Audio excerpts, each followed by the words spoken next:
अस्सलाम वालेकुम व्यूअर्स, क्या हाल है। उम्मीद करती हूँ कि सब अच्छे होंगे और बहुत अच्छे से अपना और अपने प्लांट्स का ख्याल रख रहे होंगे। तो आज 18 जुलाई है और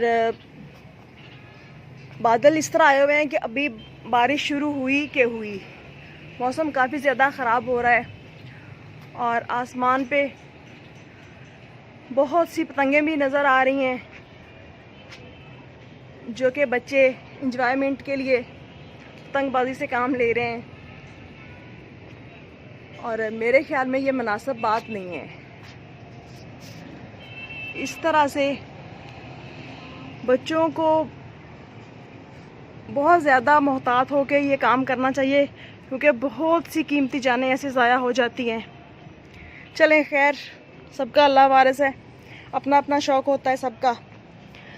तो आज मैं जिस प्लांट पे वीडियो बनाना चाह रही हूँ वो है प्लूमेरिया का गुले चीन।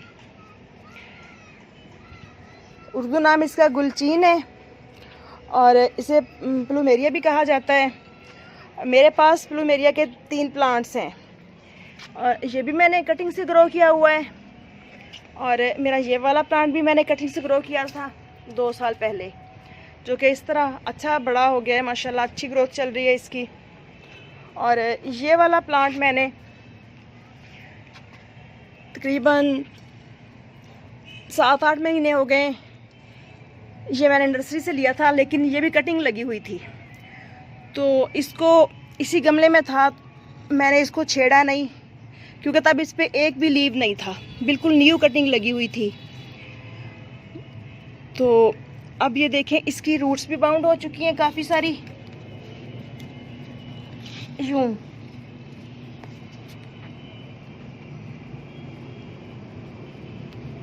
इस तरह से। और मुझे लग रहा है कि इस प्लांट के लिए इस वाले पॉट में स्पेस कम है, तो मैं इसको थोड़ी लार्ज स्पेस देने की सोच रही हूँ। तो मैंने ये वाला पॉट चूज़ किया है और इस वाले पॉट में इस तरह से ये देखें ड्रेनेज होल वगैरह देख के तो मैंने ये ठिकरे का टुकड़ा रख लिया इस पे यूं। ये वाली जो साइड है ये नीचे करनी है और यूं इसको रखना है।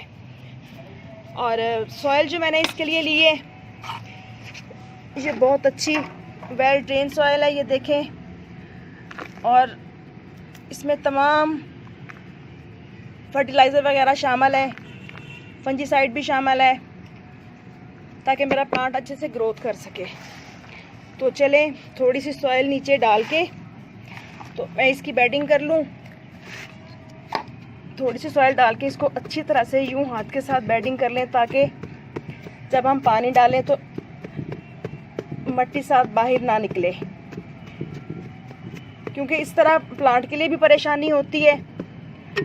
प्लांट ख़राब होने का डर होता है अगर पानी नीचे से मुसलसल निकलता रहे, और दूसरा फर्श वगैरह भी ज़्यादा ख़राब होता है और मिट्टी भी ज़ाया होती है। तो इस तरह वेल ड्रेन अच्छी सी सॉइल लेके तो इसको मैं इस वाले पॉट में से निकाल के तो फिर आपके साथ शेयर करती हूँ। और ये छोटा सा प्लांट जो है कोक्सकॉम का, ये खुद कोई सीड इसमें गिर गया था तो ये खुद ही इसमें जर्मिनेट हो गया। तो चले मैं प्लांट को निकाल लूँ पॉट में से, फिर आपके साथ शेयर करती हूँ जी। तो इस तरह से मैंने इस प्लांटर में से प्लांट को निकाल लिया है और देखिए कितनी अच्छी सी रूटिंग हो रही है इसकी, बहुत अच्छी तरह से रूट्स बनी हुई हैं। और ये देखें कैसे ये बाउंड होना शुरू हो गई थी, नीचे लेयर बनना शुरू हो गई थी इसकी। तो मुझे लग रहा था काफ़ी दिनों से कि इस प्लांट को रिपोर्ट कर देना चाहिए ताकि इसे थोड़ी खुली स्पेस मिल सके। और पहले ये यूं 8 इंच के पॉट में लगा हुआ था, तो अब मैंने ये इसके लिए 12 इंच का पॉट लिया है, जिसमें मैं इसको शिफ्ट कर दूंगी अब। और ये देखें ये सुनेल लगा हुआ था इस पे। तो इस वाले प्लांट को मैं इससे अलग कर दूंगी, ये देखें। और इसको मैं इसी पॉट में दोबारा सेट करती हूँ, इसमें मिट्टी वगैरह डाल के। तो इस तरह से आहिस्ता से इस प्लांट को उठा के मैं इसमें रख के तो साइडों पे मिट्टी डाल दूंगी।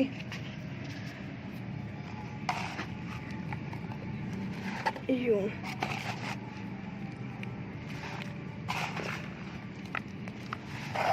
इस तरह बहुत आसानी से हम अपने प्लांट को रिपोर्ट कर लेंगे। और गुले चीन जो होता है इसको आप दो तरीकों से लगा सकते हैं। सीड से भी ग्रो कर सकते हैं और इसको आप कटिंग के ज़रिए भी ग्रो कर सकते हैं। लेकिन इसका सीड ना तो मैंने देखा है और ना कभी किसी को ग्रो करते हुए ही देखा है, क्योंकि ये जब भी लगाया जाता है तो कटिंग के ज़रिए लगाया जाता है। तो कटिंग के ज़रिए बहुत आसानी से ग्रो हो जाता है ये प्लांट। कटिंग से उगाने के लिए करना कुछ भी नहीं होता, बस इसको आप इसकी 6 इंच की या 8 इंच की जितनी भी कटिंग लेना चाहे, बाज़ों का तो काफ़ी बड़ी बड़ी कटिंग्स भी इसके लोग लगा लेते हैं। वो लेके तो कटिंग करके आप इसको 24 घंटों के लिए शेडी एरिया में रख दें, क्योंकि इसमें से लिक्विड सा निकलता है। तो वो जो मिल्क सा निकलता है वो जम जाता है, स्टेम नीचे से ना झिल्ली सी आ जाती है, तो फिर उसको फंगस लगने का ज़्यादा ख़तरा नहीं होता, क्योंकि इस स्टेम में वो मिल्क सा काफ़ी मिकदार में होता है। और फिर आप उसको वेल ड्रेन सॉइल में लगा दें, सैंडी सॉइल में लगा दें।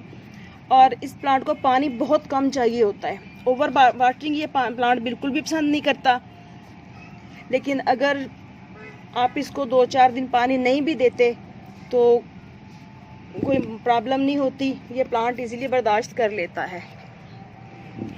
और मेरे इस वाले प्लांट को पिंक कलर के फ्लावर्स लगते हैं, उनमें से हल्की हल्की सी भीनी भीनी सी खुशबू आ रही होती है। जहाँ से मैंने कटिंग ली थी ना, मैं इसलिए बता रही हूँ आपको कि मुझे इनके उस प्लांट के फूलों में से आ रही थी खुशबू।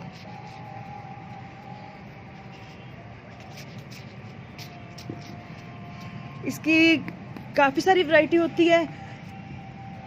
पीला और वाइट कलर के जो फ्लावर्स होते हैं वो देसी वैरायटी होती है इसकी, उसमें से बहुत ज़्यादा खुशबू आ रही होती है। एक बिल्कुल वाइट कलर के होते हैं और एक ये हल्के हल्के पिंक होते हैं और एक मैरून कलर के फूलों वाला प्लूमेरिया भी होता है, उनमें से खुशबू नहीं आ रही होती।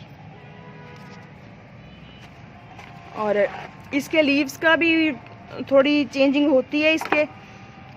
इसके ये देखें पत्ते, इसके ये चोंच वाले हैं इस तरह से। बल्कि ये वाला जो मेरा प्लांट है इसको देखें आप, ये देखें इन पत्तों के एजेस जो हैं ये देखें ऊपर से बिल्कुल गुलाई में हैं।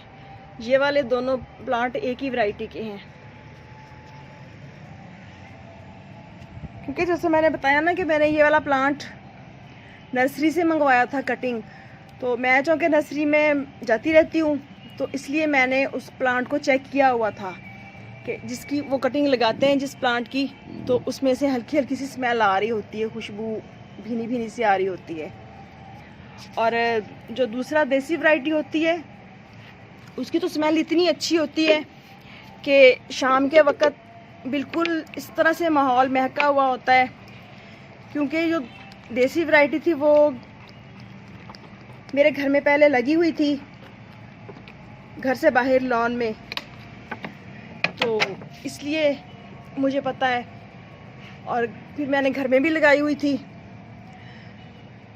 तो और इसको फर्टिलाइज़र वगैरह आप फ़िलहाल तो मैं नहीं कर रही, क्योंकि मैंने इसको रिपोर्ट किया है। और बरसात के मौसम में वैसे भी प्लांट्स की रिपोर्टिंग जो होती है वो कर ली जाती है। आज मौसम वैसे भी ठंडा है, बहुत ज़्यादा गर्मी नहीं है।